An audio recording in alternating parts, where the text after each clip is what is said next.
નરેન્દ્ર મોદી સરકારના મંત્રીમંડળના ભાવનગર જિલ્લાના 2 વતનીનો સમાવેશ કરવામાં આવ્યો છે। એક નીમુબેન કે જે ભાવનગરના સાંસદ તરીકે અને મનસુખ માંડવિયા કે જે પોરબંદર બેઠક પરથી ચૂંટાઈ અને કેન્દ્રીય મંત્રીમંડળમાં સ્થાન પામ્યા છે।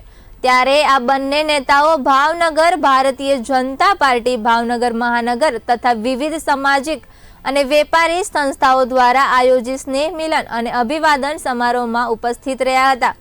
ભાવનગર આવી પહોંચેલા બંને કેન્દ્રીય મંત્રીનું ભાવનગરવાસીઓએ સ્વાગત કર્યું હતું। શહેર અને જિલ્લાના વેપારીઓ, ઉદ્યોગપતિઓ, શૈક્ષણિક સંસ્થાઓ, વિવિધ તમામ એકમોના પ્રતિનિધિઓ દ્વારા બંને કેન્દ્રીય મંત્રીઓનું સ્મૃતિ ભેટ આપી સન્માન કરવામાં આવ્યું હતું। આ પ્રસંગે કેન્દ્રીય મંત્રી મનસુખ માંડવિયાએ કહ્યું કે અમારી પાર્ટી એટલે કે સંસ્થા અંત્યોદયના આધાર પર રાષ્ટ્ર નિર્માણનું કામ કરી રહી છે। ત્યારે મનસુખ માંડવિયાએ જણાવ્યું કે ભાવનગરની એરપોર્ટ પર પ્લેન રિપેરિંગની કામગીરીનો પણ પ્રારંભ આવનારા સમયમાં કરવામાં આવશે। આ કામગીરીમાં નીમુબેનની દેખરેખ પણ રહેશે। ભારતીય જનતા પાર્ટી ભાવનગર મહાનગર તથા વિવિધ સામાજિક અને વેપારી સંસ્થાઓ દ્વારા આયોજિત આ કાર્યક્રમમાં કેન્દ્રીય રાજ્યમંત્રી નીમુબેન સહિત આગેવાનો અને કાર્યકર્તાઓ પણ ઉપસ્થિત રહ્યા હતા।